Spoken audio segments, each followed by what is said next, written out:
اهلا بيكم في حلقه جديده من بودكاست حديد وجزر. في البودكاست ده احنا بنتكلم وبنعمل مقابلات عن كل حاجه ليها علاقه بالصحه والرياضه. انا احمد بيومي، صيدلي وبقالي 10 سنين بشتغل في الفتنس. حاليا انا الشريك المؤسس لايرن، منصه رياضيه هدفنا فيها ان احنا نساعد الناس ان هم يحافظوا على صحتهم النفسيه والجسديه بشكل علمي وبسيط. وحلقه النهارده مهمه قوي لان احنا هنتكلم على واحد من اهم الاسباب اللي بتخلي الناس تتمرن او تعمل دايت، وهو خساره الوزن. بس هنتكلم عن خساره الوزن من ناحيه ازاي يكون عندك مرونه في الدايت، امتى تحسب السعرات وامتى تمشي بالسنس، وازاي تحافظ على وزنك من غير ما تحس ان انت مخنوق من الدايت طول الوقت. حلقه النهارده كان معايا فيها دانيا عبد القادر. دانيا عندها اكتر من 10 سنين خبره في مجال الفتنس، هي مدربه متخصصه في السترينث والويت لوس، وهي كمان الشريك المؤسس لدبورن جيم اللي موجود في اسكندريه. وكان معايا برضو رنا نعمان. رنا هي هوليستيك نيوتريشنست وهيلث كوتش. حد يقول لي عن بيو ما اتكلمنا عربي، اقول لك والله انا حاولت اترجمها بس ما عرفتش. من الاخر رنا اخصائيه تغذيه بتشتغل على الدمج ما بين الصحه النفسيه والجسديه، وبتساعد الناس ان هم يحسنوا علاقتهم بالاكل. بس كده يلا بينا على الحلقه. جماعه تعالوا كده نبدا من الاول. لما انتوا بتسمعوا كلمه او جمله فلكسبل دايتنج، الترم ده او المصطلح ده معناه ايه بالبلدي؟ بالبلدي if it fits my macros اوكي. يعني لو حاجه متماشيه مع الكالوريز بتاعتي او الانتيك اللي انا المفروض اخده، لو داخله في الكالوري والماكرو بريك داون بتاع يومي تمام. انا لما بسمع فلكسبل دايتنج او لما بستخدمها بالنسبه لي انا عارف ان ده المصطلح ده مش صح، وده مش انت التعريف اللي انت قلتيه اقرب ان هو يكون صح، بس انا بالنسبه لي حته ان انت تبقى عامل دايت بالحب، يعني كده ماشي الدنيا بتخس. اغلب الناس طبعا اللي بتعمل فلكسبل دايت، اغلب الناس بتعمل دايت عشان تخس. أيوة. قليل قوي اللي انا يعني طبعا فيه، بس قليل قوي الناس اللي تبقى بتعمل دايت عشان تزيد وزن. يعني اعتقد حتى انت عندك في شغلك قليل لما حد بيجيلك عشان عايز يزيد وزن، صح؟ ولا الريشيو تبقى عامله ازاي؟ لا الريشيو طبعا اكبر بكتير قوي للويت لوس، بس دلوقتي بقى في اويرنس. في ناس ممكن تيجي تقول لك انا عايزه امشي على هيلثي لايف ستايل، مش شرط يكون في جول معين. طب قولي اديني ريشيو كده. لا ريشيو اكيد الريشيو هتبقى اكبر مثلا بنسبه 70% 70. الناس عايزه. طب والله يعني ده انا توقعت اكتر برضه. انا متخيل 95%. اصل احنا في التمرين مثلا يعني 85 مثلا عايز يخس، حتى بالزبط. اللي عايز يزيد ماسلز بيبقى عايز يخس برضه. بالظبط. ايوه صح. بس عشان في حاجات تانية ظهرت دلوقتي في الهورايزن، بقى ناس عايزه تاكل هيلثي عشان تعبانه، صحتها مش زي الاول، على طول حاسين بتعب مزمن. حاجات تانية طلعت خليتك at some point تحس طب ما انا عايزه اخس، بس ده بالنسبه لي اهم، ممكن يجي برايورتي قبل الخساسين.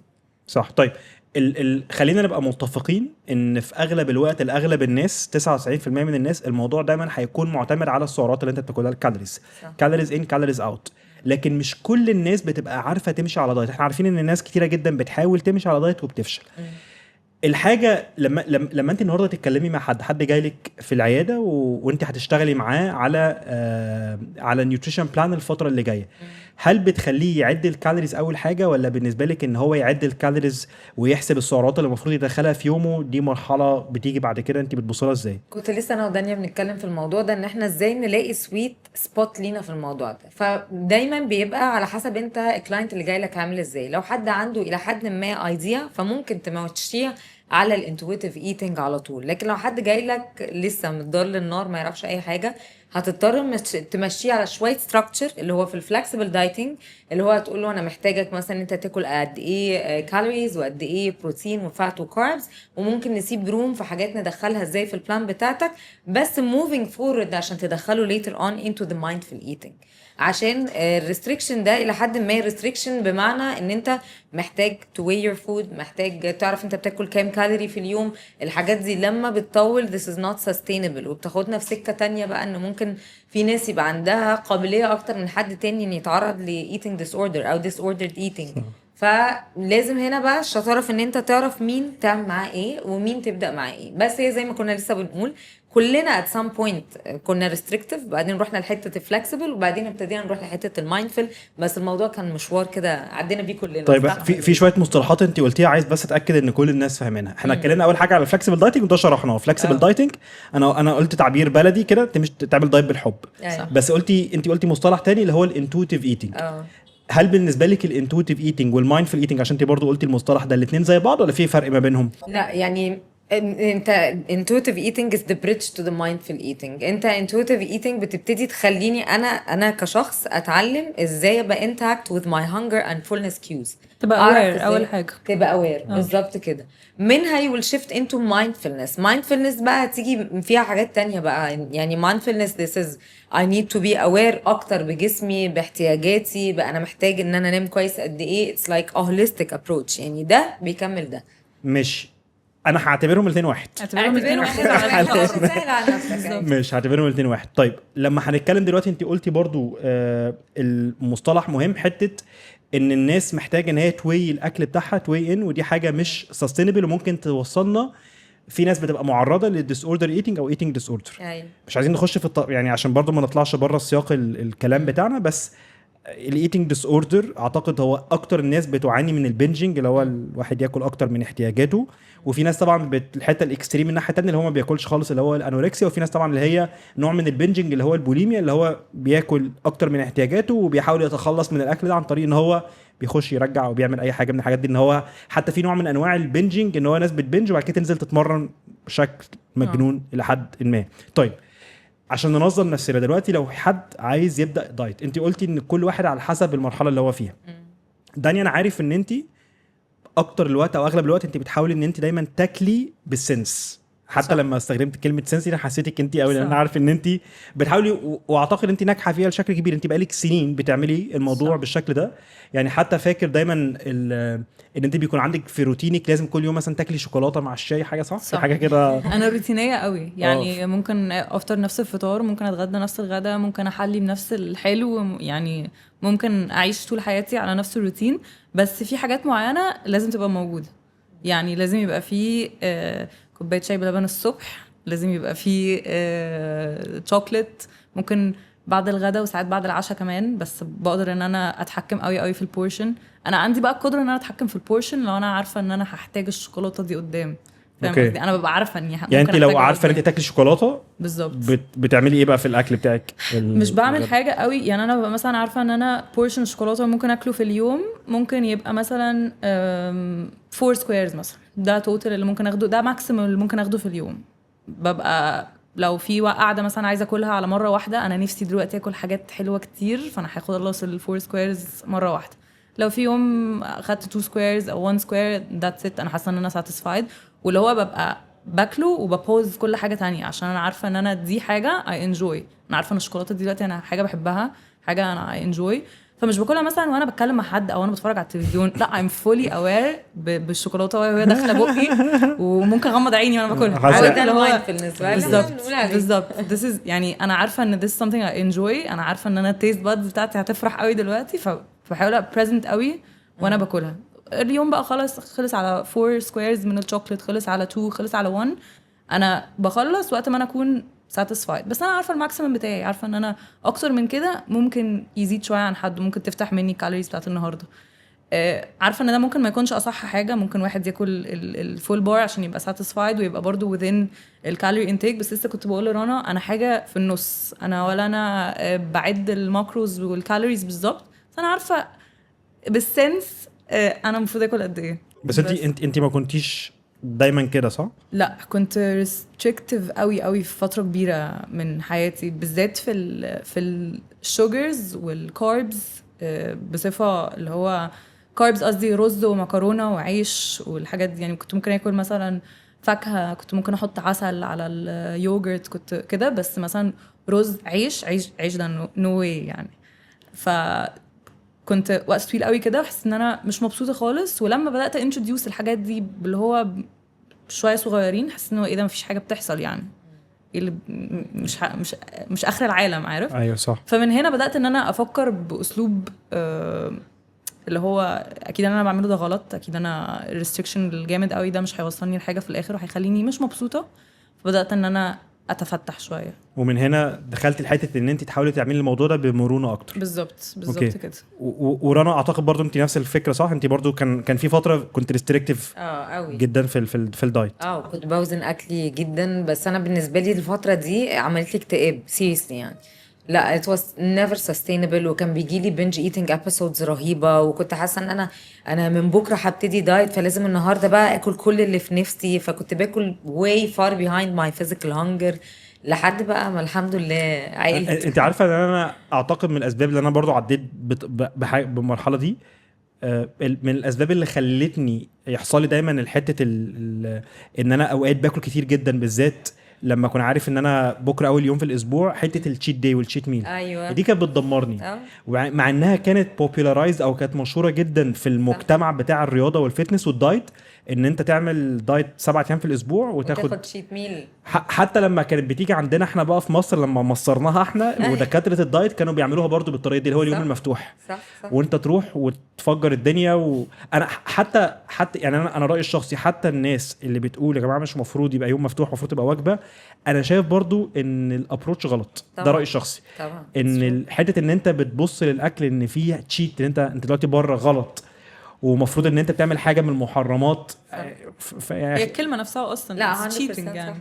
طب لا انا ايه البديل ليها؟ لان برضو مش منطقي ان انت تبطل تاكل عيش للابد، او تبطل صح. تاكل سكريات للابد. يعني حتى لما احنا بنقعد نسمع الحاجات، يا جماعه غلط انك تاكل السكريات والدهون، حلو قوي الكلام ده، بس هناكل بيتزا، هناكل برجر، وهناكل طبيعي. صح. البديل بقى للتشيت ميل بالنسبه كمان لحد عايز ينزل في الوزن، المفروض يعمل ايه من رايكم يعني؟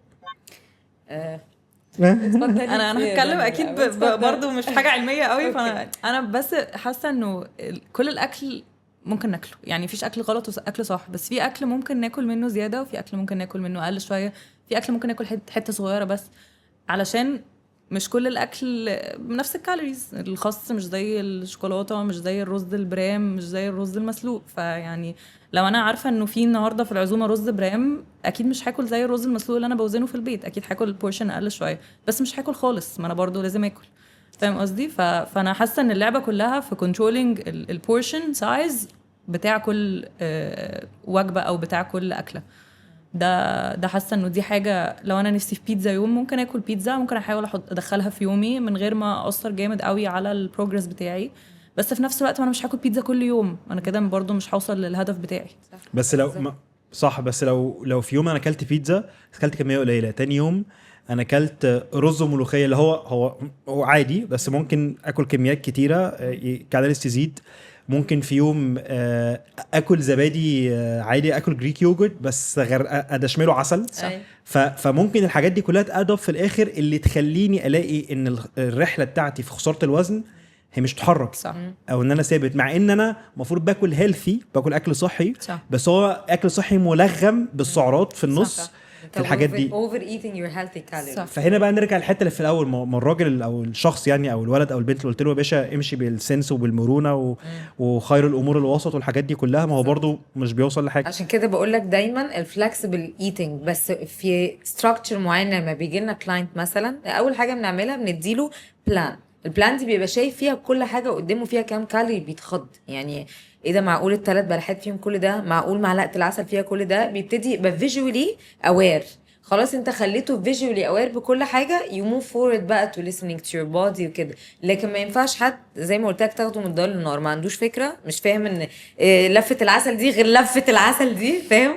فواحده واحده خلاص he gets the sense of it. بعدين بتموف فورورد بقى، انت ايه اللي يخليك not to overeat. طب لو انت نازل بره مثلا، خارج مع اصحابك، ممكن تعمل ايه عشان ما تاكلش زياده؟ فور اكزامبل، طب هنعمل حاجه اسمها بري لودنج. حاول تاخد جريك يوجرت قبل ما تنزل مع اصحابك، لو انت عارف ان انت رايح في مكان هيبقى في حاجه انت بتحبها قوي. بري لودنج ده يبتدي يشتغل على الساتايتي في مخك، فهتشبع سنه، فلما هتنزل بدل ما تاكل مثلا بول اوف باستا هتشارك مع حد، فانت كده اكلت اللي انت عايزه، في نفس الوقت ما اكلتش كميه كبيره. فور اكزامبل يعني. طب تعالي نتكلم على الطرق او الاستراتيجيز او الحاجات، الخطوات اللي انا ممكن اعملها عشان اقدر اعمل دايت بمرونه. انا عايز انزل في الوزن وعايز اعمل دايت بس من غير ما اعسف نفسي.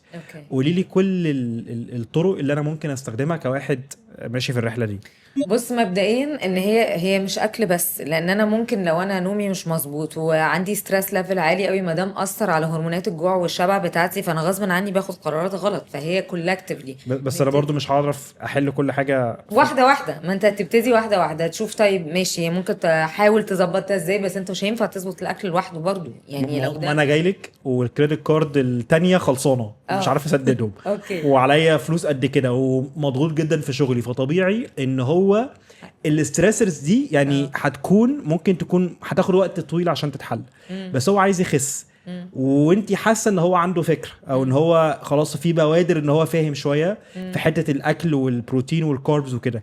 ايه الطرق اللي انت ممكن تستخدميها معاه زي اللي انت قلتيها مثلا بتاعت الزبادي اللي هو ممكن يعملها عشان يقدر يدايت بسهوله؟ يتاكد ان هو شبعان طول اليوم، يعني يبقى عارف كويس قوي ان هو مثلا according to وزنه هو محتاج كام جرام بروتين في اليوم، فميك شور ان انت بتاكل الكميه دي عشان ما تبقاش جعان. ميك شور ان انت يدونت اوفر ايت الكربوهيدراتس اللي احنا اتعلمناها في البدايه عشان ما الكاربز ممكن تجوعك. ميك شور اوف ذا ميل سيكونس ان انت تبتدي بالسالاد بروتين وكاربز فور لاست عشان ده هيخليك تجوع اقل. كل ده هيقلل الجوع، فاوتوماتيكلي هتلاقي نفسك small habits صغيرة building on. يعني بنبص على accumulative load في الأسبوع عامل ازاي، مش لازم يومك يمشي اكس كل يوم. طب انت بتعملي ايه شخصيا؟ أنا بعمل ايه شخصيا؟ اعتقد انت لما بعد بتحبي ما عديت الدايتي بكل الرحلة اللي فيها ups and downs دي دلوقتي لا، زي ما بقولك كده بالظبط I make sure ان أنا في أوقات مش صح ان انا اقول كده بس بدفس البروتين دفس. يعني خلاص هو في حاجات سيستماتيك بالنسبه لي. هصحى الصبح اتمرن هاخد البروتين شيك، هاخد الكوفي بتاعتي معاها تمرايه جواها المند باتر عشان ما جوعش البلحه لوحدها ما تجوعنيش.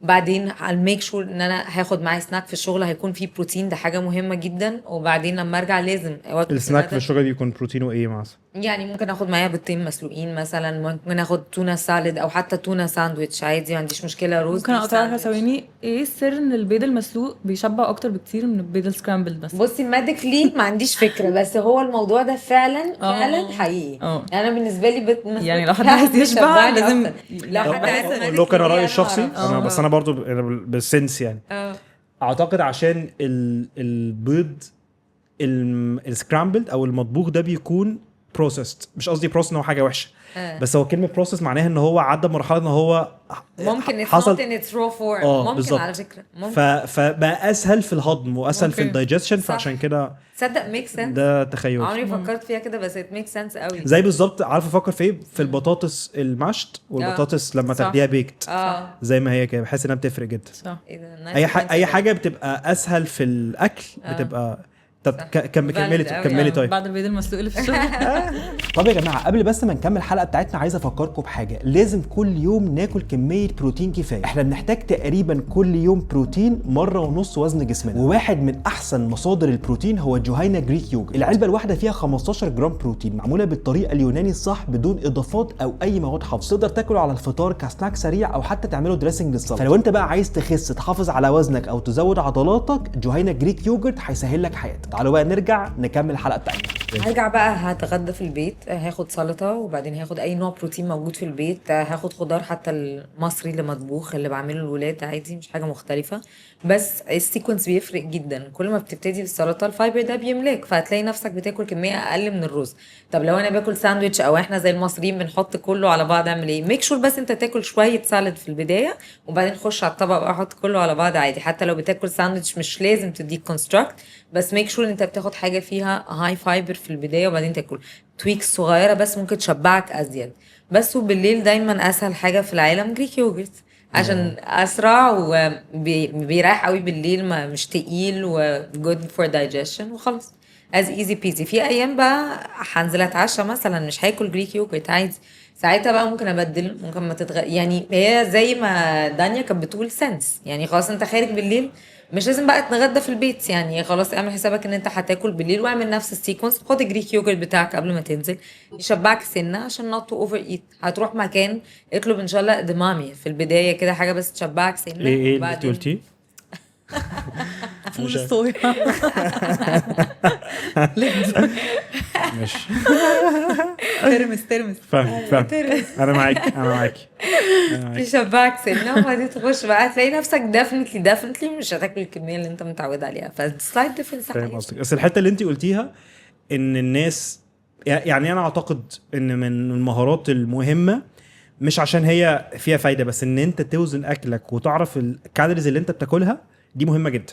صح. في مرحله ما. صح. يعني دايما كميه الناس اللي بتبقى فاكره ان هي عامله دايت وهي في الاخر بتوفر ايت، معناها طبعاً. ممكن تكون اكلها صحي أيوة. بس هي فاكر. يعني انا بفتكر دايما وبيجي في بالي مثلا اسر في معلقه البينات باتر، المعلقه اللي هي دي بتبقى مثلا بتقلب مثلا 3 4 معالق نص أيوة، صح، البرطمان. صح.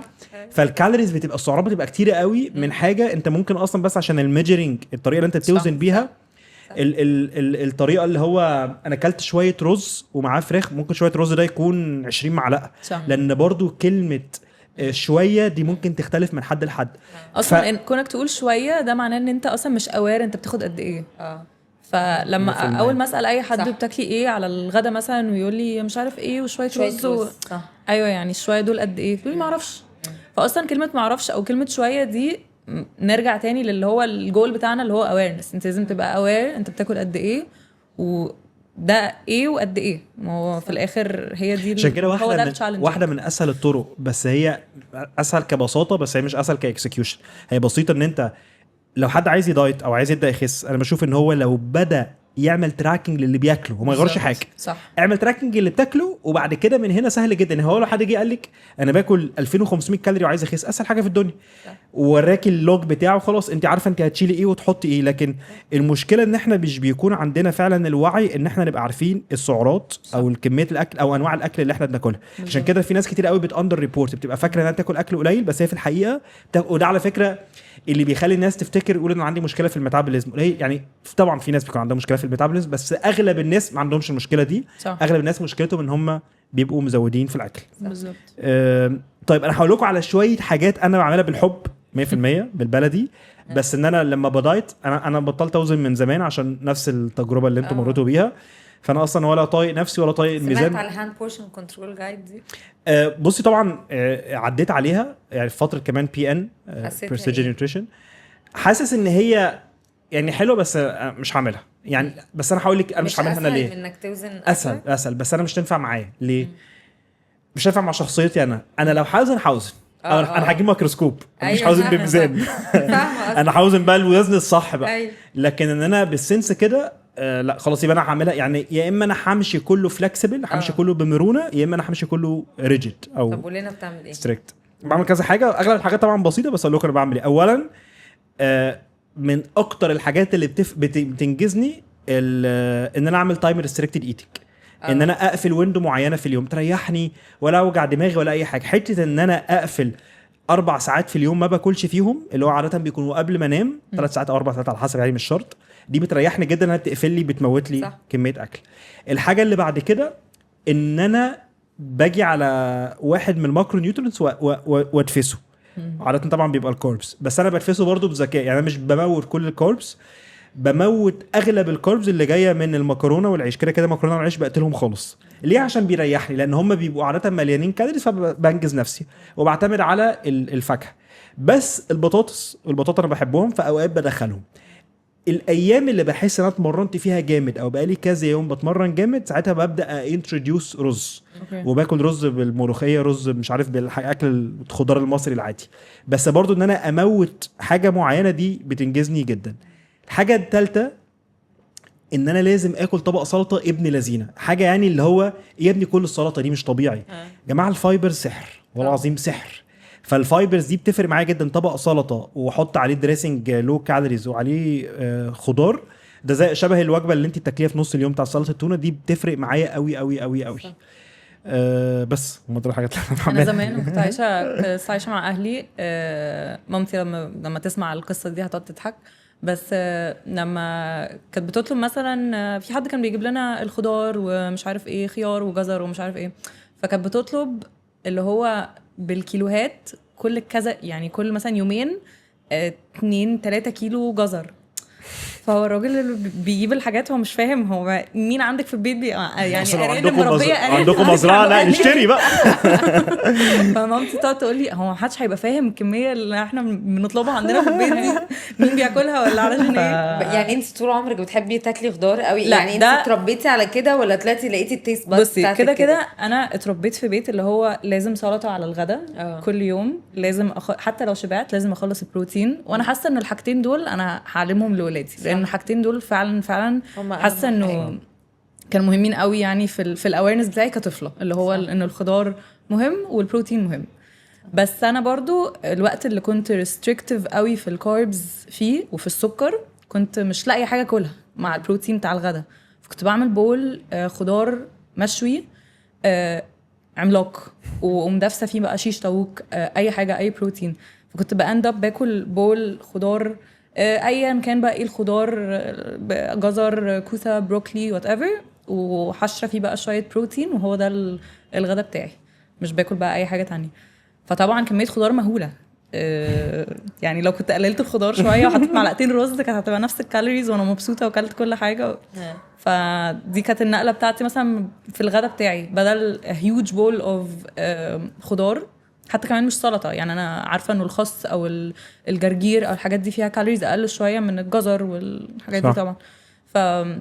لو كنت كلت خضار اقل شويه وكلت مثلا معلقتين 3 رز جنبه وكلت نفس كميه البروتين، كان هيبقى نفس اولموست نفس الكالوريز، وبرده الخضار از كارب والرز از كارب، كنت هبقى في البالانس. فمن هنا جت فكره ان انا اشفت شويه تفكيري، لان انا بدل ما ابقى لا الرز ده لا خالص، لان انا ممكن اقلل من هنا شويه عشان اعرف احط الرز.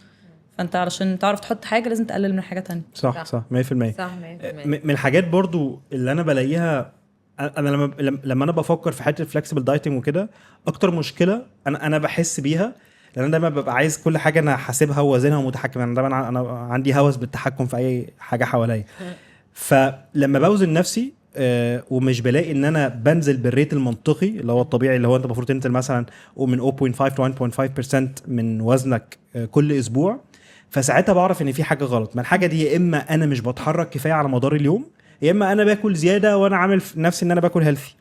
فمن هنا اصلا وصلت للفورم اللي انا قلت لكم عليها دي، حته ان انا في الاخر باجي على الكوربس وموتها. ليه؟ لان هي اسهل واحده فيهم تيجي عليها ومريحه جدا وتنجزك، كنت عارف ان في كام هم 3-4 حاجات مش تاكلهم يا عم، تنجزش نفسك. سهل. في ناس بتلاقي الموضوع ده صعب وبيكون عنده بيبقى عايز ياخد ابروتش اللي هو المتوازن اكتر. مش غلط، بس انا بحس، قولوا لي برضو رايكم، بس حس ده اصعب لو حد عايز يدايت من غير ما يحسب. فاهمين قصدي في الحته دي؟ يعني لو انا مش عايز احسب كالوريز، مش هعد ومش هوزن، بس في نفس الوقت انا عايز اكل من كل حاجه، وعايز اكل البيتزا الهيلثي، وعايز اكل البرجر اللي هوم ميد اللي مش عارف بالعيش البني، البدائل الصحيه يعني. مفروض احتماليه ان انت تخس لو انت مش حاسب كالوريز من الحاجات دي، انا بحس انه صعب جدا. انا مش مقتنعه بكده، بس انا مقتنعه يعني you can do that and still lose weight 100% من غير ما تحسب. لا هتحسب فيجولي، ما احنا قلنا ان انت هتاخدها فيزز، انت خلاص بقيت عارف بالويم تقريبا 3-4 معالق هما كام كالوري وفيهم قد ايه كاربس. فانت لو ايكويفالنت هتاخدها تاني للهاند بورشن كنترول جايد عشان تبقى ايكويفالنت، هتبقى عارف انك لو اكلت مثلا 1 كاب هاند دول حوالي 3-4 معالق. فطالما انا تقريبا فيجولي في نفس الكميه مور اور لس، انا تمام وهنزل. ومش لازم كل يوم، لازم كل يوم يبقى فيه بافر. ما فيش كل يوم هتمشي 1500 كالوري بالملي، مستحيل. انا هقول لك على حاجه ثانيه، انا فاهمك، مش معترض. انا ممكن بس عشان بفكر في نفسي وبفكر في التحكم يعني. الاكل اللي هو انا عارف طبعا انت بتحبي الحاجات دي جدا، هو الهيلثي براونيز طبعا. انت عندنا الريسيبي الخطيره اللي انت عملتيها قبل كده، والحاجات دي واللي كان وكمان عملنا البلونديز، الحاجات دي اللي عملناها ريسيبيز دي معناها حلوه قوي. بس اللي بالنسبه لحد بيلوز ويت، انا مش بحس ان دي دايما بتبقى احسن اوبشنز ان هو يعملها، ان هو يبدل البراونيز اللي مش صح يعني اللي هي فيها كالوريز كتيره بواحده ممكن فيها كالوريز اقل ومن مصادر صحيه، لان برضو بتبقى مليانه كالوريز. يعني فاكره لما احنا عملنا البراونيز اللي كان اسر عملها، يعني هيت كومنتس بالظبط انفجار يعني وناس ضد بعض يعني. اللي بيلومنا على الستيفيا واللي بيلومنا على العسل واللي بيلومنا على البطاطا، يعني كان فاضل حد يلومنا على الصينيه. بس انا بحس ان البدايل بتاعه الاكل الصحي اللي هو هيلثي برجر، انا مش بقول ان هم طعمهم وحش، خلينا حد ان هو عمل بيتزا طعمها حلو وعمل عيش طعمه حلو، ايا كان البدايل اللي عملها ازاي وكالوريز اقل، بس في الاخر مش بتساعد. ليه؟ لان الاكل ده فكرته ان هو بيخليك تبقى عايز تاكل اكتر. ده برضو تجربه شخصيه، ممكن انت يكون عندك راي مختلف. ما انا حاسس ان عندك راي مختلف، حاسس ان احنا الاثنين مع بعض ضدك. بس انا حاسس ان البراونيز الصحيه دي هي اصلا معناها مش يعني يوم لما اسر عملها واحنا لما كنا عندكم احنا فرمناها في ساعتها، هي انفجرت يعني. ايوه انا بقيسها بطريقه تانية. قولي طب لي. ده احسن ولا تاكل براونيز عاديه فيها كلها processed ingredients والسكر ابيض عادي وكده؟ ما انت كده كده اكيد نفسك في حاجه حلوه، ما انت بني ادم. فهتاكل دي ولا تاكل دي؟ وما فيش حاجه اسمها it's not sustainable ان انت تفضل طول العمر restricting yourself من carbs. لا لا من مش حاجات حلوه. فلنفترض صح. انا مكمله فاهم. دلوقتي، انا صح. عملت، انت عندك جول معين مثلا، انت داخل competition، هتعمل strict / flexible dieting calorie counting لحد ما تخش الكومبيتيشن. بعدين عايز تكمل بقى، مش فاتحها على البحري، عايز تعيش a healthy lifestyle، هتعمل ايه؟ هتكمل على نفس النظام ده، بس you're making better choices لصحتك. فبدل ما تروح تاكل براونيز من وات ايفر، هتاكل براونيز بتاعت دانيا، لان في الاخر هي كلها wholesome ingredients مفيده ليك، ما ضرتكش. هقول لك انا هو هعمل ايه. انا هقول لك بيتكلم انا في الاخر على الويت لوس، صح؟ يعني انا ما هي دي بتكلم على الفكرة. sustainability. بالظبط. انت عندك دلوقتي اتجاهين، اتجاه ان انت تروح تاكل البراونيز العاديه اللي فيها سكر، واتجاه ان انت تعمل بالظبط. الهيلثي براونيز، صح؟ صح. دي زي مثلا البراوني هي الكامله فيها 500، تعال نقول اي ارقام، ودي فيها 300، فانت احسن لك انك تاكل نص دي اللي هي فيها 250. لا لا انا معاكي، يعني مش معترض على دي، انا الكومباريزون دي 100% أيوة صح. أيوة. بس انا هفكر فيها. انا دلوقتي لو انا في فيز انا عامل فيها دايت، فانا عارف ان في ريستريكشن، فانا عامل ريستريكشن. والريستريكشن قلت لكم انا عامل ريستريكشن في الوقت، عامل ريستريكشن في انواع الاكل، الكلام ده كله. لو انا النهارده انا خلصت خلاص، وانا واخد النهارده يوم هنخرج او هطلب اكل ومش عارف ايه، وهنطلب بيتزا مثلا، هاكل بيتزا، هاكلها، مش هموت نفسي، مش هنفجر، مش هطلع اللي هو انا هاكل اخر سلايس بيتزا موجوده على كوكب الارض، هاكل لحد ما اشبع بالسنس وهبطل اكل. بس اكلت بيتزا عاديه، وبعد كده تاني يوم هرجع للي انا كنت بعمله قبل كده. حلو. بس خلاص. لكن ان انا في الدايت، انا دلوقتي ماشي لسه اون دايت، ولسه انا في الرحله بتاعت لوزنج ويت، مش هدور على بدائل الاكل الصحيه. ليه؟ لانها انا مش عارف اوقف اكل. ده اللي انا بفكر فيه.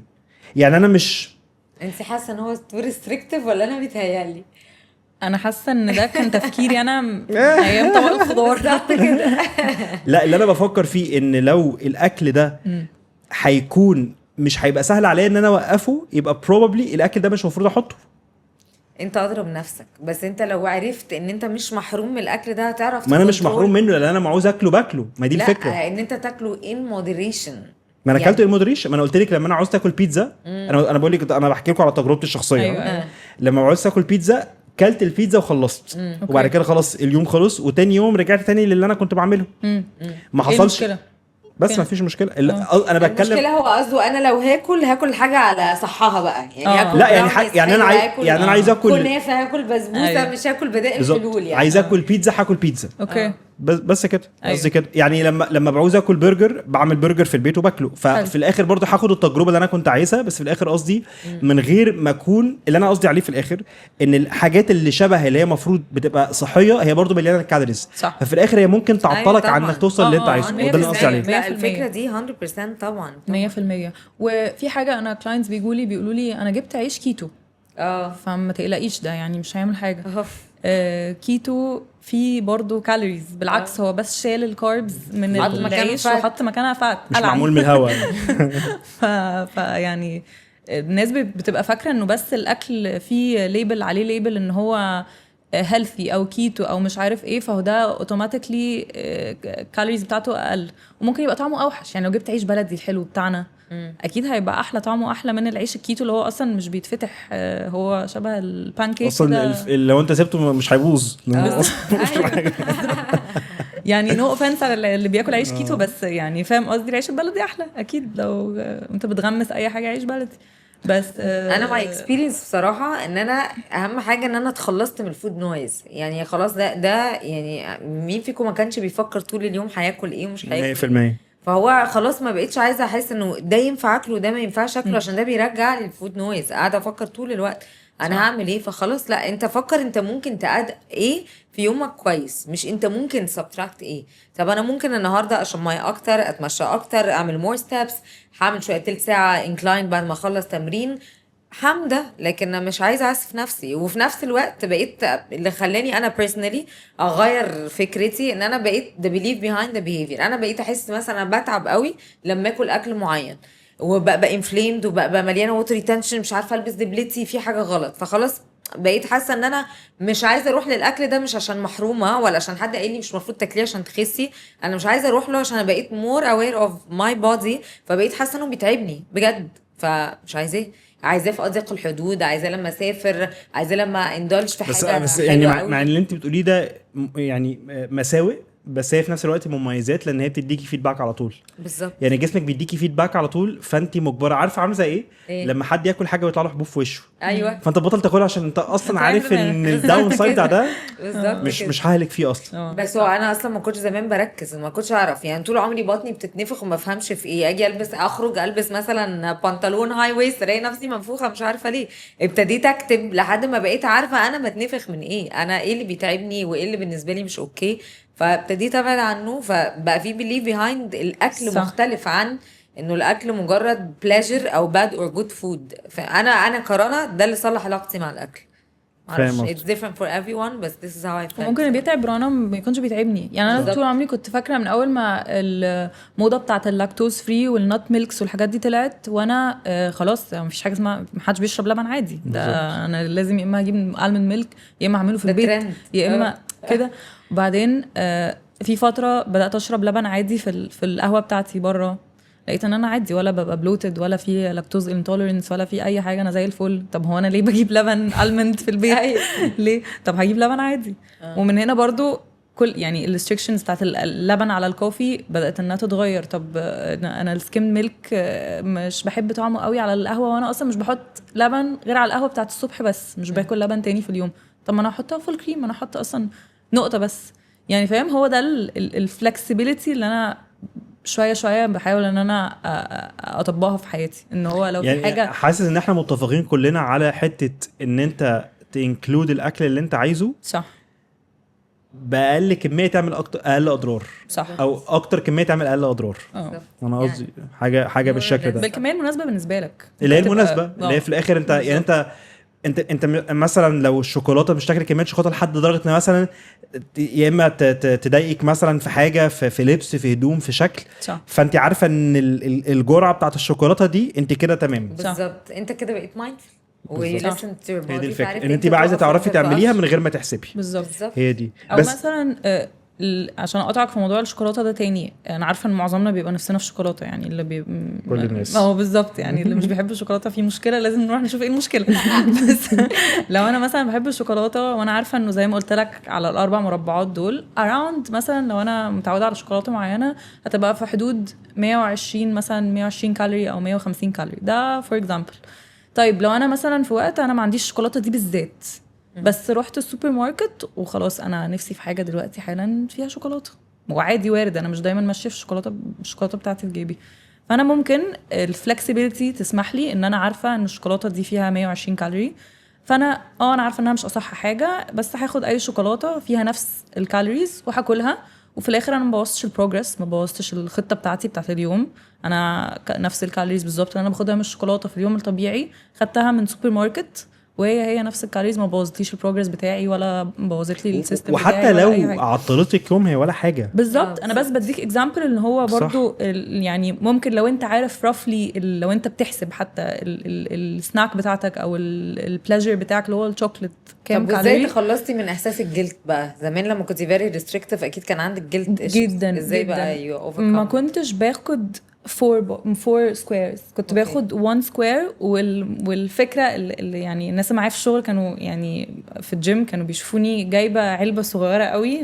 هي قد كده وحتى فيها 1 سكوير، وبيضحكوا عليا جدا، اللي هو انت ما عندكيش كنترول ان انت تجيبي البار وتاخدي يعني 1 سكوير، اقول لهم ما عنديش كنترول. اللي هو الناس بتفتكرني اللي هو مش عايزه اشير مثلا شوكليت، فاهم؟ اللي هو انا جايبه 1 سكوير علشان انا اللي اكله، عشان عارفه ان انا لو جبت البتاع كله انا هاكله كله، فاهم؟ فمن هنا بدات ان انا اخد 1 سكوير وابقى ساتيسفايد، اقول ايه ده اوف، هو انا ازاي يعني ازاي ساتيسفايد بعد 1 سكوير بس، ومع ان انا كنت باكل البار كله. ومن هنا بدات اللي هو شويه اقول خلاص، طب انا النهارده نفسي في 2 سكويرز، طب انا النهارده مش عارف ايه، وصلت ل4 وهو ده الماكسيمم اللي انا مثلا بقدر عليه. فده انا بيومي مثلا ممكن يحس بنفس ساتسفاكشن لو كل 6 عادي، بيومي مش وحش وانا كويسه، لا هو ده بورشن بتاعك والبورشن بتاعي، فاهم قصدي؟ فاهم قصدك، لا 100%. يعني حتى افتكرت كده لما انا حتى مثلا بحاول ان انا اعمل عايز اكل حاجه حلوه، مثلا بعمل بانكيكس في البيت ولا حاجه، بعمل بانكيكس وصفه خطيره بجد. طب ما ننزلها عايزينها. هنزلها قريب. بس بعمل وساعات بستخدم فاكره كنت لما كنا عملنا الوصفه بتاعت الشوكولاته الهيزل نوت عملناها، فانا لما كنت بستخدم حاجه زي كده اللي هي شوكولاته سبريد يعني، بس نوتيلا هوم ميد يعني، طبعا بيبقى حلو قوي.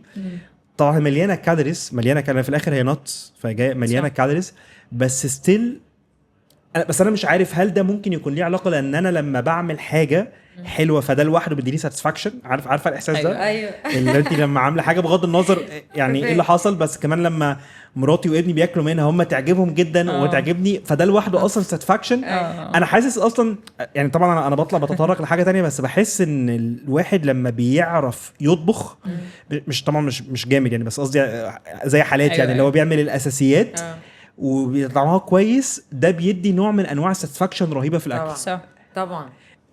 بس انا حتى انا مش عارف ايه العلاقه، بس انا بحس انها فعلا يعني بتطور جدا علاقتك مع الاكل لما انت تبقى بتعرف تطبخ. صح جدا.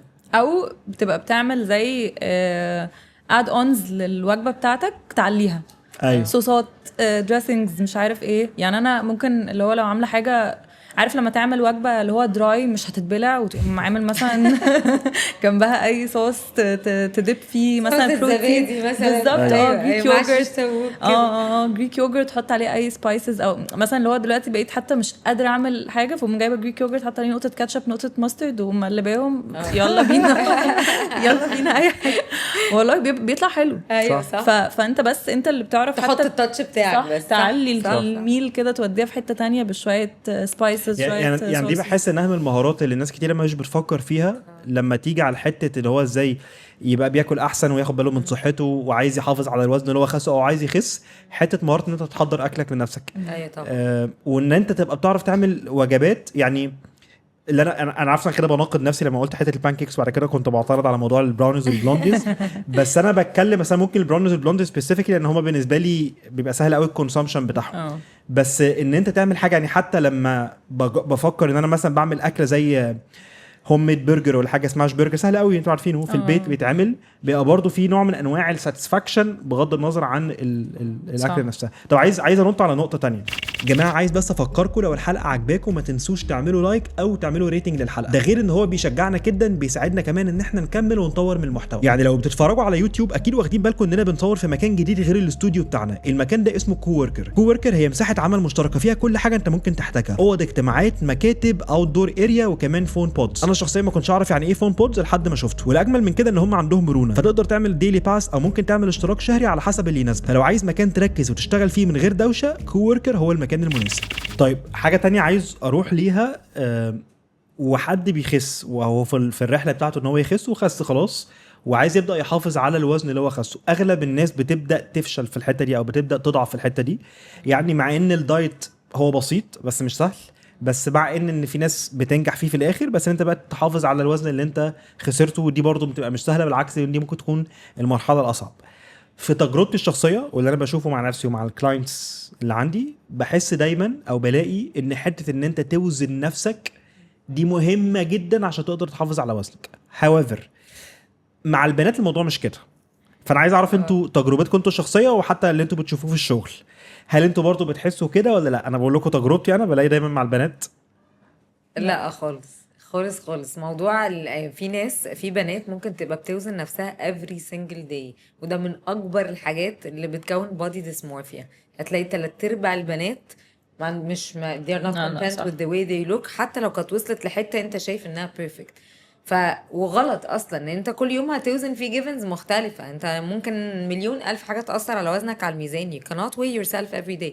ممكن to weigh yourself مرتين في الشهر، مره في الشهر، بس why would you weigh yourself؟ ده اصلا بيعمل عليك pressure طب هقول لك ليه. انا هقول لك الحاجات ليه. اول حاجه مره في الشهر او مرتين في الشهر بتبقى very misleading بسبب التغيرات اللي بتحصل في الوزن بسبب الهرمونز طبعا عند البنات بالذات، والميه والسايكل، وبسبب كمان الاكل اللي في المعده. بمعنى ايه؟ يعني انت النهارده لو بتاكلي اكل كويس واكلك زي الفل وهيلثي وسلطه وبروتين وكل الكلام ده، بس لو انت خرجتي وكلتي النهارده بره سلطه وفراخ، لسه في اكل في المعده، فتاني يوم ده كان يوم اللي انت هتوزني فيه القرايه ميسليدنج لان لسه في اكل في الجت. أوكي. طبعا ده مش بيحصل كل يوم، بس اللي انا قصدي عليه ان القرايه الواحده لا تمثل شيء. الفكره ان انت لما بتشوف عايز الكونسيستنسي تاخد افريج يعني. بالظبط. خدي بالك من حاجه، انا معاكي ان البنات بالذات الموضوع ده بالنسبه لهم بيكون اصعب بكتير من الولاد، موضوع الوزن. واعتقد حتى ان في ادله في الريسيرش بتقول لنا على الحته دي. الولاد ممكن يكونوا جتتهم منحاسه اكتر، ايوه يعني عادي ان ما هم بيفرق لهمش قوي يعني. قوي. ايوه صح. صح. بس حته ان انت توزن نفسك عشان انت بتاخد فيدباك، يعني زي بالظبط المثال اللي انت قلتيه، ان انت كلتي الاكله الفلانيه فانت حسيت ان انت منفوخه بعديها، فده فيدباك. الفيدباك ده غير مريح ومتعب، وحسيت ان انت يعني فالمره اللي جايه انت مش هتفكري اصلا. فهو ده الفيدباك. احنا هنبقى مختلفين قوي ومش هنوصل لحل وسط، لان المفروض انا بحاول ابعد الناس ان هم يفكروا عن الارقام، لان الارقام دي اكتر من اكتر الحاجات اللي اثبتت ب50 مليون studies ان this is one of the reasons leading to eating disorder and disordered eating او disordered eating leading to eating disorder. يعني مش عايزه اقول كلام الناس لسه مش مستوعبه اللي انا بقوله قوي، وكلام انشا وكل حاجه، بس there is so much self-worth in you other than the number on the scale. فمش لازم اوزن ايه اللي هيحصل لو انا النهارده كيلو او 2 زياده. انا المهم ان انا صحيا كويسه. خدي بالك احنا بنتكلم عن مينتننس. انا مش معترض. ما احنا دلوقتي مش دلوقتي عملت ووصلت للي انا عايزاه وكل حاجه. احنا مش بنقيم حد.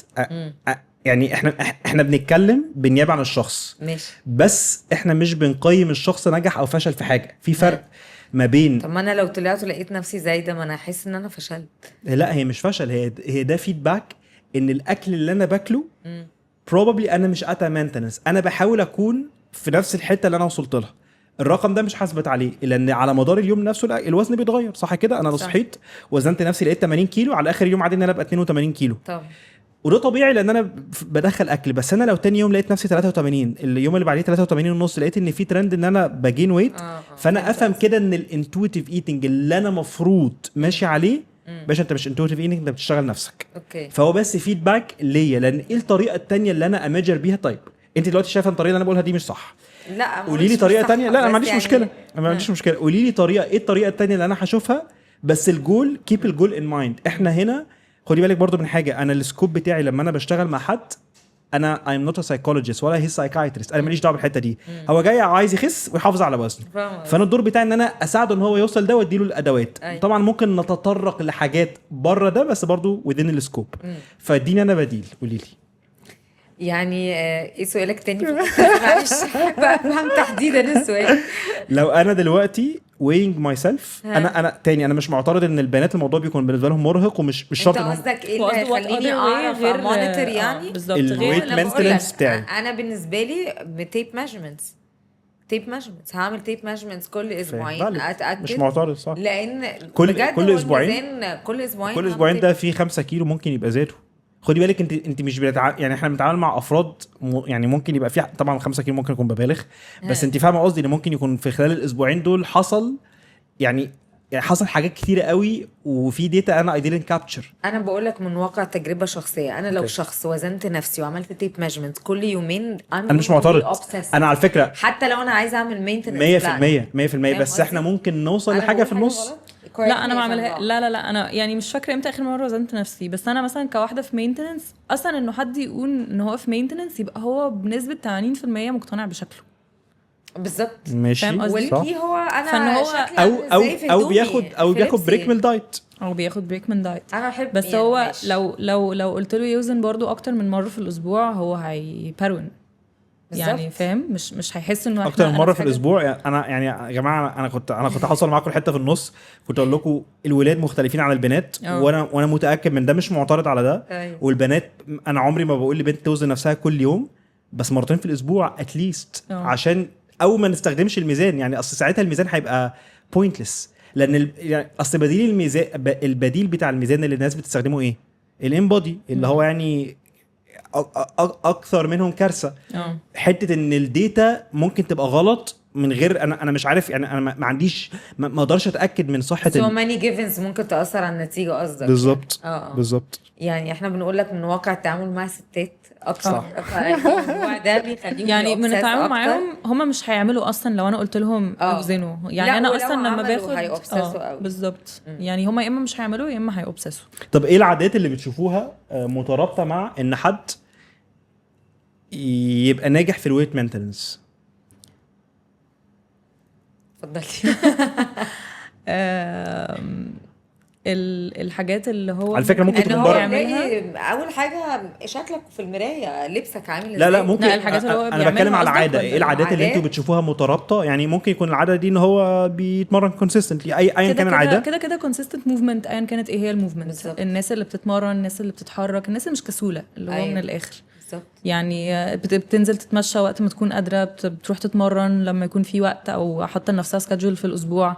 مش بتكسل انها تركن بعيد مثلا وتتمشى حته، مش بتكسل انها تروح تلعب مع عيالها او مع اطفال اول ما تلاقي اطفال. يعني الموفمنت بشكل عام هي مش كسوله في كده. بالظبط. ده اول حاجه، وده حاسه ان ده اصلا نمبر 1 مع كامل احترامي لكل الرياضات المختلفه. الموفمنت عموما ايا كانت عامله ازاي هي نمبر 1. وطبعا الاهم منها الاويرنس بتاع الاكل. يعني انا باكل برضو قد ايه ومن ايه. ده اللي ممكن يخلي شخص ناجح في ان هو يمينتين اللايف ستايل بتاعه، او ان هو يكون عامل ده لايف ستايل مش اللي هو شويه وخلاص. ان هو هيعرف يشيل حاجه عشان يحط حاجه تانية نفسه فيها، او ما يبوظش خروجه مع اصحابه. الناس كلها ممكن تقعد تتريق عليه علشان ما كلش مثلا، فعرف يظبط يوم. انا عارف ان النهارده في خروجه بالليل رايحين ناكل مثلا في محل باستا انا بحبه، فانا هسستم يومي ان انا هعرف اكل طبق الباستا ده. هقلل بقى شويه من الفطار بالظبط. او مش هفطر خالص. هاكل على الغدا مثلا ودي كمان سلطة. ممكن تتعمل في على يومين يعني. حتى صح. ممكن لو بالذات لو حد في عزومه في فرح صح. في عيد ايا كان، يعني ممكن ابريب اهيد اللي هو بالظبط. انا عارفه ان انا الطلعه دي مثلا انا هزود شويه في الاكل علشان هبقى مع اصحابي وهناكل بره ومش عارف ايه، فخلاص هبقى قبلها انا مظبطه نفسي ان انا هحاول اقلل شويه في اكلي اللي هو شويه من هنا على شويه من هنا عشان اوفرول بروجرس بتاعي ما يتدمرش خالص مثلا. اوكي. فهو ده عايزه ارد عليك في الحته دي. افتكرت في هارفارد ميتا اناليسيس اتعملت في 2022 على جروب اوف بيبل، لقوا ان هم restrictive eating moving into flexible eating. لقوا ان تقريبا 50% منهم they gained all the lost fat or weight على course of 2 years, which is رقم كبير جدا, which proves in restriction يعني the healthy lifestyle is way far sustainable than restrictive dieting حتى لو عملته على long course. that's why هتلاقيني بقاوح شوية في حتة انه ما حدش يبقى restrictive for long time, ما حدش يفضل موهوم هو هيبقى قد ايه على الميزان, او لازم يسيب لنفسه بفر طالع نازل 2 كيلو فوق 2 كيلو تحت مش هيحصل حاجة, فاهم؟ as long as بس رنرونه في العالم اللي احنا عايشين فيه وكميه المغريات اللي موجوده, او ريستريكشن از ا فاكت. هو انت كل يوم بتعملي نوع من انواع الريستريكشن في الدايت. يعني انت لما انت بتاخدي, انا فاهم ان انت بتبصي عليها من منظور اللي هو الفايده اللي جايه لي والحته النفسيه والجسديه والعقليه اللي بتجيلي من الاكل, بس انت كل مره لما انت مثلا قاعده في حته وانت قاعده في المطعم الفلاني وبتاكلي مثلا شيش طاووق وقدامك مثلا طحينه انت عارفه ان هي مرشقه دهون وبيدردقوا عليها زيت زيتون قد كده, فان انت او هي نفسها اصلا طحينه تبقى مليانه دهون, فان انت بتختاري ان انت ما تاكليش طحينه لان انت عايزه تكنترولي. فده نوع من انواع الريستريكشن, لان let's say ان الطحينه عندها 0 كالوريز. خلينا نسميها making better choices. يعني هو بس موضوع الريستريكشن ده. طيب انت كده يعني بس انا فاهمك, بيفتح في بس احنا بنختار افهمك, بس احنا كده بنختار الفاظ مختلفه بس نفس المعنى.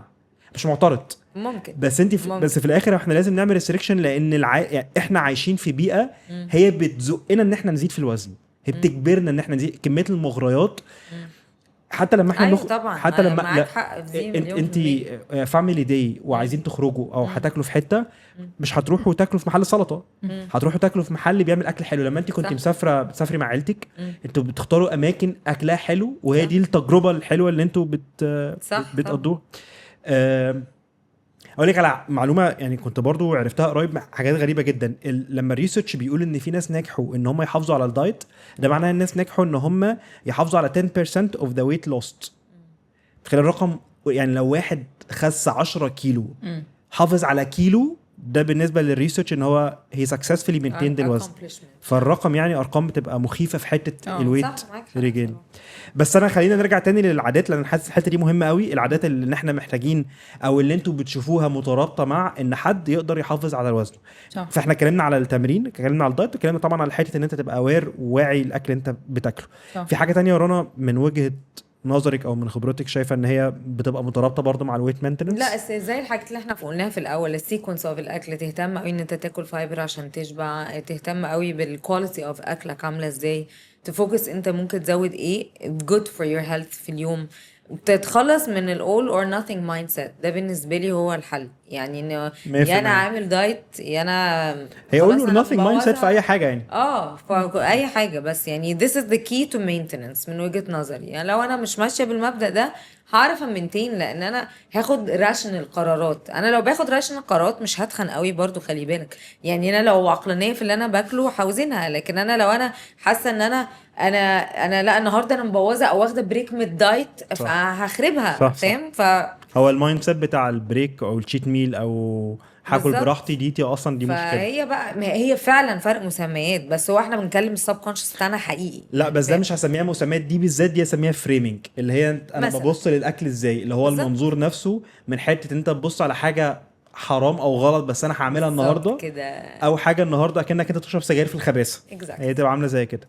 بس هي في الحقيقه هو الموضوع بيجي في الاخر انت بتبص للاكل ازاي. انا متفق معاكم على الحته دي. يعني كده لو هنظم بس اللي احنا قلناه فعلا، الحاجات اللي بتبقى مترابطه جدا مع الويت مينتننس، حتى لو انت معترضه، انا عارف انت معترضه على اللي انا قلته، بس actually weighing yourself is highly correlated مع weight maintenance. however مش مع البنات، مع الرجاله. فانا متفق مع اللي انتوا قلتوه. بنات وبنات خلينا نقول على حسب اغلب البنات زيكم يعني، فاهم؟ انا بس يعني انا مش معترض. انا فاهم يعني انت بنات وفاهم اكيد فاهم. انا مش معترض. انا بس بقول لكم من واقع تجربتي انا كواحد بيتمرن، ومن واقع تجربتي على اي ولد او راجل بيتمرن معايا، ان بالنسبه للرجاله حته انك توزن نفسك كل يوم صباح الفل. ايوه يا جماعه، حد عنده مشكله انه يوزن نفسه كل يوم؟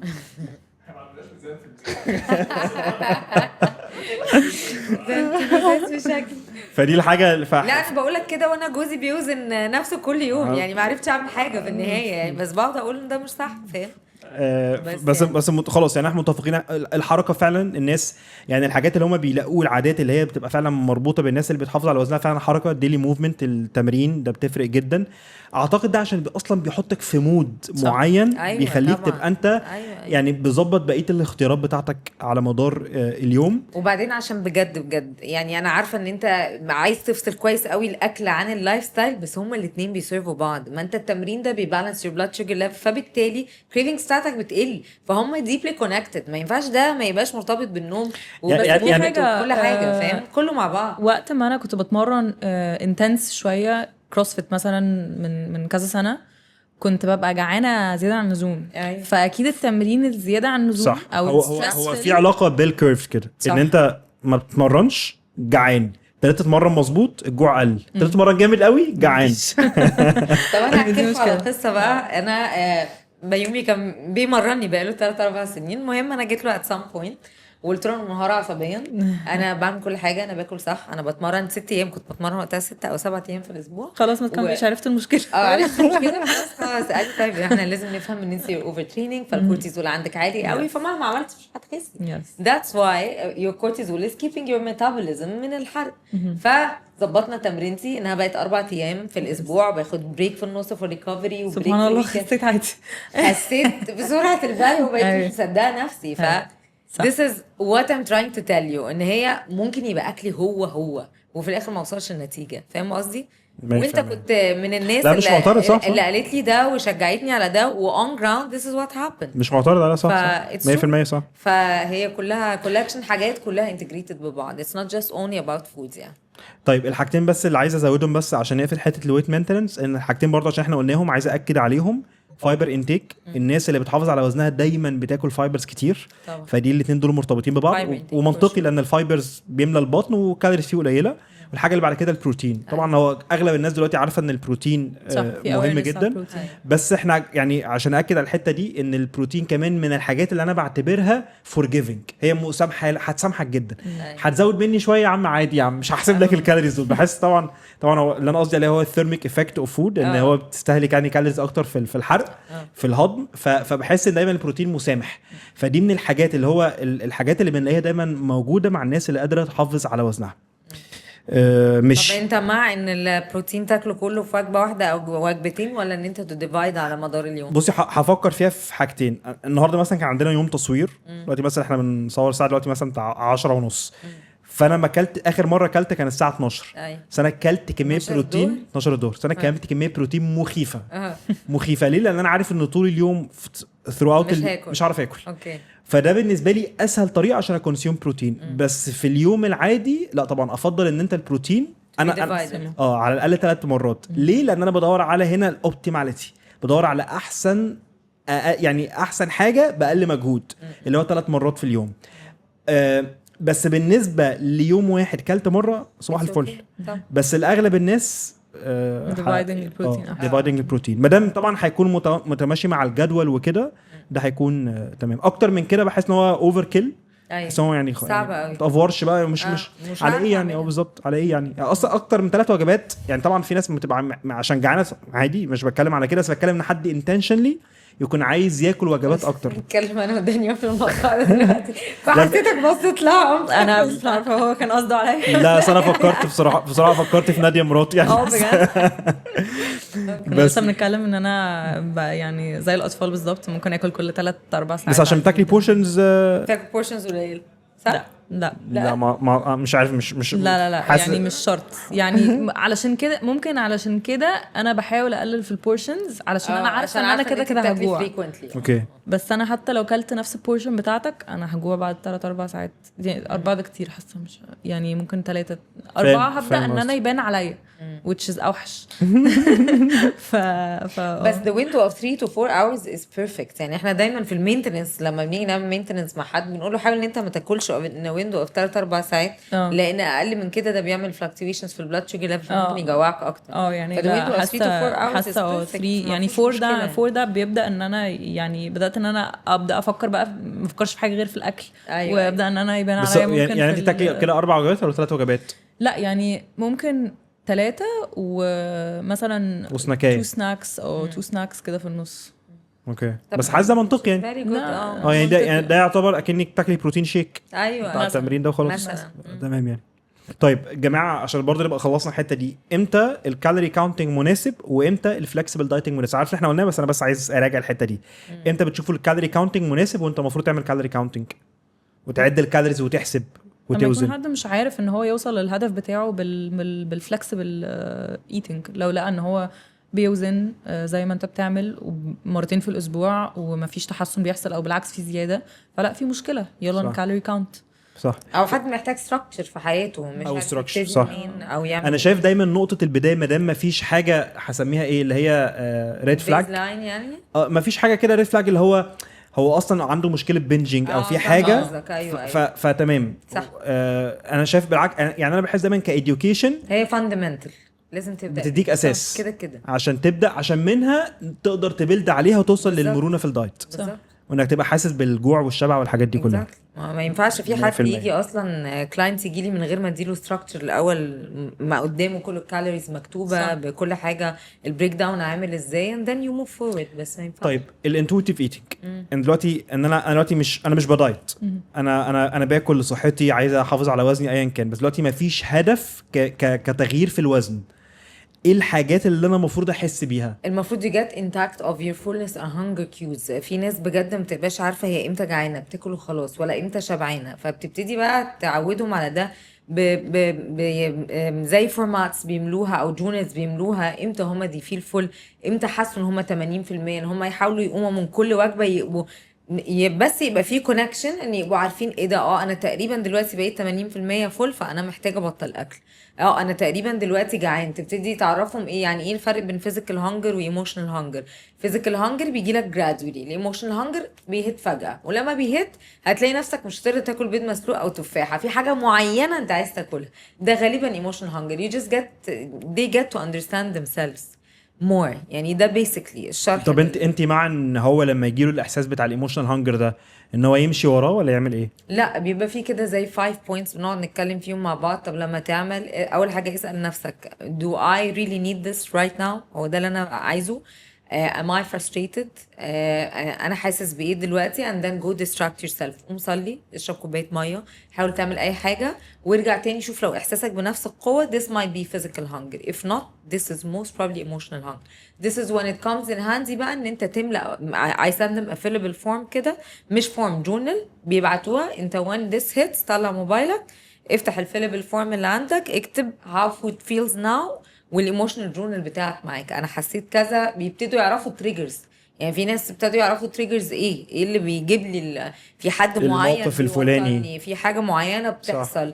انا بجد لما بيبقى عندي ديو ديت في الشغل ومش بعرف اعمله، بلاقي نفسي بعمل صح. كذا فكذا. ده كل ده عشان هم يفهموا نفسهم اكتر. فاهم؟ بس ده بيسكلي يعني صح التبس اللي بنتكلم فيها يعني. داني عايزه تزودي حاجه في الحته دي؟ لا يعني فكرة حلوة اكشلي، ما فكرتش فيها قبل كده. بس انا لما بيجي لي احساس ان انا جعانة، اول حاجة بسأل نفسي وانا امتى اخر مرة اكلت. صح. لو لقيت نفسي في فرق كبير قوي يبقى ده انا فعلا جعانة. لو لا، ممكن اروح زي ما رنا بتقول distract myself with something else او حتى اشرب حاجة. اشرب مثلا شاي اخضر، اشرب شاي بلبن، بس احس ان انا عملت اي حاجة دخلت كده ومن غير كالوريز ساعات كتير و... قوي. سوري عشان قطعتك يا دانيا، بس الحته دي انا من الناس اللي كانت بتحصل لي زمان كتير قوي. ساعات كتير قوي مخنا بيلخبط ما بين الثيرست والهانجر. صح 100%. الثيرست سيجنالز للمخ از فيري ويك. صح. فساعات وبحس معظمنا ما بيشربش اصلا ميه كويس. لا يعني انا ما كنتش جعانه قوي. بالظبط بالظبط كده. صح. بس يا جماعه بالنسبه لي لما حته الاحساس ده انا بعمل زيكم او زي اللي انت قلتيها دانيا. بس انا بالنسبه لي كمان الدايت كوكس، مش كوكس بقى، في كولا.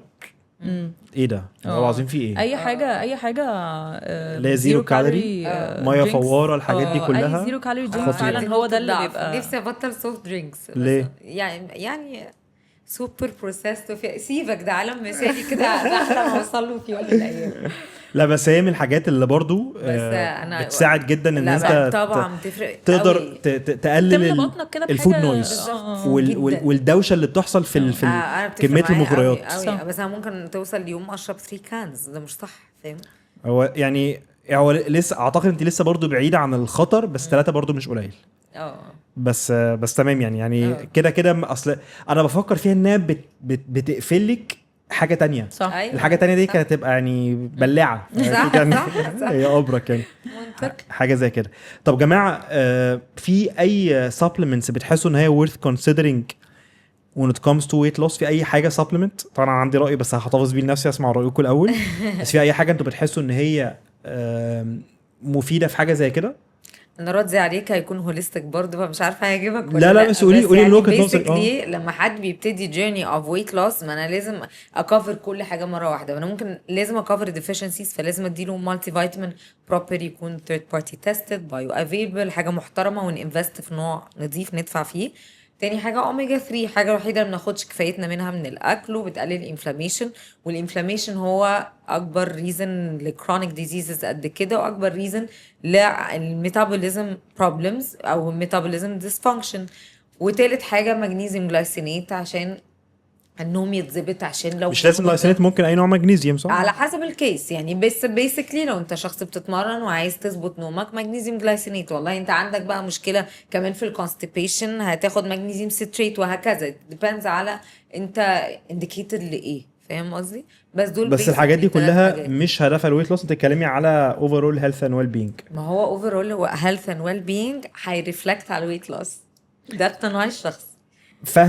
فاهمك بس احنا بنتكلم على الدايركت افكت. انا فاهمك قصدي افكت بقى يبقى حاجات، بس لازم انا خايفه الناس ياخدوها لوحدها. بس في حاجات كتير قوي، كرومين بيكلونيت، بربرين، tons of things بس it has to be prescribed by doctor. يعني لازم يبقى physician معاك. يعني ما احنا شايفين دلوقتي الناس بتعمل ايه الاوفر ابيوز اوف ذا GLP-1s. فاحنا بس عموما الجي ال بي 1 مونجارو واوزمبيك وكده هم انا شايف ان هم فايده كبيره جدا طبعا. ومدين تاثير رهيب طبعا بس طبعا يسيئوا استخدامها بسبب ان هم كوميرشالي افيلبل ان هم موجودين في السوق. طبعا دي prescribed drug الناس بتروح تشتريها من اي حته وده يجيب لي وده خد اسيبي حقنه مع صاحبتي يعني كوارث. ما عنديش مشكله بالعكس ده it's life changing in many cases يعني. بس هو احنا بنستخدمها غلط.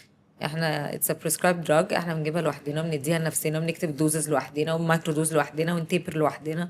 لا بص انا شايف حتى هي مشكلتها بالنسبه لي بس هي من غير دكتور هي بس دي الحاجه الوحيده. ايوه بس حتى بغض النظر عن الوزن يعني لان هو اصلا هي الادويه دي هدفها للناس اللي هم عندهم مشكله كبيره في الوزن فبتساعدهم. طبعا. بس مش حد عنده 2-3 كيلو 2-3 كيلو أيوة الموضوع طبعا. ابسط بكتير. بس انت بذمتك كام حد شفته اخدها عشان 2 اغلب الناس تاخدها عشان 2-3 كيلو بس انا حتى 2-3 هي كيلو انا مش شايف انها ما magic فيهاش pill. مشكله اه از لونج از ان في دكتور. بس هي المشكله الوحيده او التخوف الوحيد اللي بالنسبه لي وفي الاخر ده دواء فاكيد ليه داون لا داون انا سايد. عندي مشكله ان هو ماذا بعد لو خدتهم عشان 2-3 كيلو لا، لو مش أنا ما هيبطل. عنديش لايف ستايل مش هيبطل. هو حتى هو عاده اللي بيفضل عليها بس في نفس الوقت يعني هي ليها فايده. انا شايف برضو ان هي في الاخر هي ليها فايده كبيره قوي ان هي ممكن تحل مشكله كبيره في الاوبيستي في العالم كله في الاوفر ويت. بنتكلم لما حد يبقى متشخص عنده مشكله ميتابوليزم ديسفانكشن او حد عنده مشكله لا وزن في السكر وزن عادي التراكمي حتى او في بنات حتى عندهم PCOS وفي ستاديز كتير قوي اثبتت ان GLP-1 helps with this بس ابقى indicated. لكن بجد انا بقول لك انا حواليا الناس بتاخدها على 2-3 كيلو عادي ومش محتاجين حاجه. يعني هو ايزلي جدا يتمرنوا يظبطوا مكسل يعني. يعني. حاجه بس بسيطه انا قوي. هقول لكم وجهه نظري يعني. في الحته دي لان دلوقتي الدايت الويت لوس بالذات هو انا بعتبره ان هو جزء من العالم التجميل ايوه طبعا مش من عالم الرياضه. اكيد يعني بحس ان خلاص احنا ودي الحقيقه لان احنا اغلب الناس 99% من الناس بتتمرن اللي في السن الصغير عشان ايه الاستاتكس مش عشان الصحه. فهو مستعد يعمل اللي ما يتعملش عشان يقدر يوصل لاعلى فايده باقل مجهود. هي ساعتها طبعا ممكن يعني ان اكسشينج اوف ماني. طيب في اي سبلمنت ثانيه او في اي حاجه تانية شايفينها؟ لا انا نورمالي يعني مش ببريسكرايب سبلمنتس يعني غير فيتامين مالتي فيتامين او اوميجا 3 وحتى لو ما خدوش دول افتكر ان هم هيوصلوا للويت لوس جول لو ظبطوا باقي الحاجات. انا اعتقد برضو كده. بس وممكن لو حد مش بياكل انف بروتين ممكن انصحه بواي بروتين. هي دي بقى الحاجه اللي انا شايف انها تفرق ليه لان هي كمان الواي بروتين ممكن يبقى عنده الفليفر بتاع الحاجه الحلوه صح بالذات لو اتعمل بقى بحاجات الطرق. عن قصدك حاجه مسكره بالظبط تعمل مش عارف مع الشوفان وعليه بينات باتر او حاجه او يعني في الاخر تقدر يعني ممكن يدي لك فليفر بالذات لو جايبه من براند طعمه حلو. فحاسس دي ممكن تبقى لذيذه بالذات الناس اللي بتحب الحاجات المسكره يعني. فحاسس دي ممكن تبقى لذيذه قوي. طيب يعني انت تقريبا كده يعني انا سالتكم عن كل حاجه انا عارفه طولت عليكم بس خلونا كده نراب اب. لو النهارده عايزه تدي نصيحه لحد عايز يخس ايه لو نصيحه واحده هتقولي له حاجه واحده بس الحاجه الواحده دي انت شايفه ان هي هيكون ليها اكبر تاثير ايه الحاجه اللي انت هتنصحي بيها؟ تزود الموفمنت وحاول تاكل بروتين at least 3 times a week a day. اوكي وانت يا دانيا؟ انا هقول انه ابدأ على وخلاص يعني ابدأ اعمل small steps وخلاص علشان لو استنيت ان انت تعمل يوم كامل صح عمرك ما هتعمل حاجة. بالظبط يعني small steps واحدة واحدة ولو يوم باظ مش مشكلة بس كمل خليك consistent على قد ما تقدر ان هو ده اللي هيوصلك في الاخر مش 100% صح. جامد. انت مقتنع بموضوع المايكرو هابتس ده؟ الحاجات الصغيرة بص انا مقتنع جدا طبعا بموضوع يعني موضوع الاكل ده مرتبط قوي قوي بحته العادات اكتر من اي حاجه تانية. وشايف ان العاده والنشأة بتاعتك يعني انا بشوف لان انا مثلا لما اتجوزت مراتي ما بتاكلش كتير خالص بس هي لازم لما تاكل لازم تحلي. دي بالنسبه لي كانت حاجه غريبه جدا بالنسبه لي مش لازم احلي بس انا باكل كتير جدا بس هي النشأة بتاعتها الانفايرمنت بتاعتها غير الانفايرمنت بتاعتي فهي ازاي شكلت حاجه سلوك في الاكل بتاعها وانا السلوك في الاكل بتاعي اللي ممكن يكون مختلف. فانا شايف ان العادات والطريقه اللي انت بتنشأ عليها ليها طبعا الحاجات دي ممكن تتغير بالوقت يعني مش قصدي ان دي حاجه يعني خلاص للابد بس قصدي العادات وسلوكك دي بتفرق. فانا المايكرو هابتس ان انت تعمل حاجات صغيره شايف ان ممكن يكون ليها تأثير بالذات ان لو في حاجه بيترتب عليها حاجه تانية. يعني اديلك مثال لو بتصحى تشرب قهوه، والقهوه دي ممكن تقفل لك ساعتين ما تاكلش اي حاجه، فدي ممكن تبقى حاجه صغيره عملتها فكتمت لك الجوع بتاعك ساعتين، قللت ليك الويندو بتاع الاكل. فدي ممكن تبقى حاجه. انا كده ردت على سؤالك، انت كان قصدك على ده صح ولا وكان قصدي انت مقتنع عامه بالمايكرو هابتس زي ما دانيا، اصل انا مقتنعه ان هو ده السبيل للكونسيستنسي، ان انت تفوكس، مش انه في 1 2 3 لازم تعملهم، لا ان هو ابدا باللي تعرف تبداه، يعني فوكس اون وات يو كان اد، مش المفروض تشيل ايه. والله يا سيدي انا مش عارف اشيل بحب اكل عيش في الفطار كل يوم، ما تشيلوش، بس شوف ازاي هتقدر تعمل حاجه تانية لو هانجينج فروت بالنسبه لك سهله تعملها. انا مش هقدر اتمرن بس انا ممكن اتمشى، طب اتمشى وانت بتتكلم في التليفون تعمل ورك كولز، طب ابتدي حط انكل ويتس وانت بتمشي في الكومباوند مثلا، او دور على مكان حوالين البيت سستينابيلتي، يعني انه ده دوبل. غير كده ممكن في حاجات بالنسبه لنا سهله بالنسبه للناس صعبه جدا، يعني ان انت تقول له التزم وانت بتشتغل في الكوربريت بتصحى كذا وترجع كذا، تمرن لي 3-4 مرات، مش ممكن في البدايه ما يبقاش عارف، هو محتاج يحس ده ويحبه قوي ويشوف الافكت عليه وبعدين يعمله، فممكن يبتدي بحاجه. او لو حد جالك قالك انا عايزه اخس مثلا 5 كيلو عشان فرحي كمان 3 شهور، انا ما يعني للاسف بقى عندي بلانت اكسبكتيشنز، يعني ده صعب جدا ومش دوبل وممكن اصلا يبقى في وشي ووشك، فهنحاول وخلينا نبدا. بس you're going to be very strict صح ولا يعني calories in calories out لا انا قتلت الستريكتنس دي، قتلت. انا حابه ستريكت 100% طبعا معايا. اصل احنا مثلا في التمرين هو انت يعني you go all out في الستريكت طالما حد الجول بتاعه كده هو ما فيهاش. اوكي. فانا متفهمه، يعني انا what I believe in اللي هو الفلكسبل ده حاجه لو حد عايز long term لايف ستايل والدنيا حلوه، بس لو حد عايز جول هدف صريح انا عايز اخس اكس علشان فرحي اكس، ولا عشان طالعه مصيف فين عايزه يبقى شكلي ايه و they're serious about their goals، هم willing ان هم يعملوا اي حاجه، لا تعالى بقى تعالى نحسب وتعالى نكتب ويلا وانت احسب لي بتاكل قد ايه وزن لي وكل الكلام ده، يعني مش هتابع معاه خالص بالظبط. انا شايف ان احنا لازم نقابلهم في الحته اللي هم فيها. يعني هو جاي لي من الحته اللي هو فيها، احنا بنقولناه في البدايه سويت سبوت، بس ما ينفعش تجو ريستريكتيف اول ذا واي، دي حاجه انا مقتنعه بيها قلبا وقالبا. ايوه يعني ما فيش ريستريكشن. اسمحي لي بس خدي بالك من حاجه، يعني انا عارف انت بتقولي كده لان انت جايه من تجربه. أيوة. انت جربتي وعارفه ان هو مش ده يوصلك اللي انت عايزاه، وممكن يوصل حد تاني، انا بتكلم على تجربتي الشخصيه بالظبط، وممكن طريقه، بس احنا بنتكلم على حد فرحه بعد 3 شهور صح. عنده ديدلاين، فالناس ممكن، ومش كل الناس، في ناس كتيره جدا ممكن ما تقدرش، بس لو في حد جاي وهو مستعد يبذل مجهود وعنده مستعد يضحي، وبنسبه كبيره هيزيد الوزن في الهاني مون 100%، مش معترض. بس انا في الاخر هقدم له اللي هو عايزه في الفتره دي. انت ممكن تبقي بتفكري في مستقبله، لكن انا في الاخر عايز احقق له الشورت تيرم جول بتاعه اللي في الاخر هو هيخليه ساتيسفايد، هو جاي دافع فلوس علشان يوصل لجول معين انا وصلته ليه، وهو كان قادر ان هو يعمل كده، مع ان انا مقتنعه ان هو مش صح، مع اني مقتنعه هيرجع من هاني مون فعلا زي ما يومي قال هو. بس هي ممكن الصوره بالفستان ولا الصوره بالبدله دي بالنسبه له بالدنيا كلها. ايوه صح.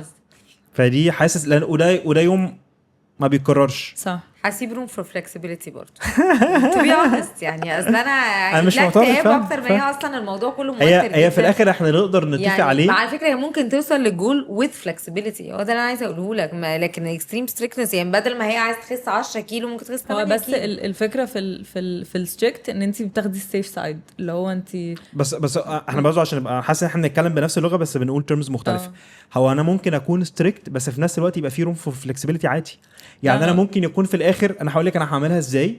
الجول از التوتال كالوريز، أيوة بس الماكروز اسايد من البروتين اكسشينجبل، فانت عندك الكاربز والفات العب فيهم. المهم في الاخر جيب لي انا قصدي لازم يبقى في كالوري كاونتنج ماكرو كاونتنج على طول is a part of the flexible dieting، لكن غير restrictive dieting.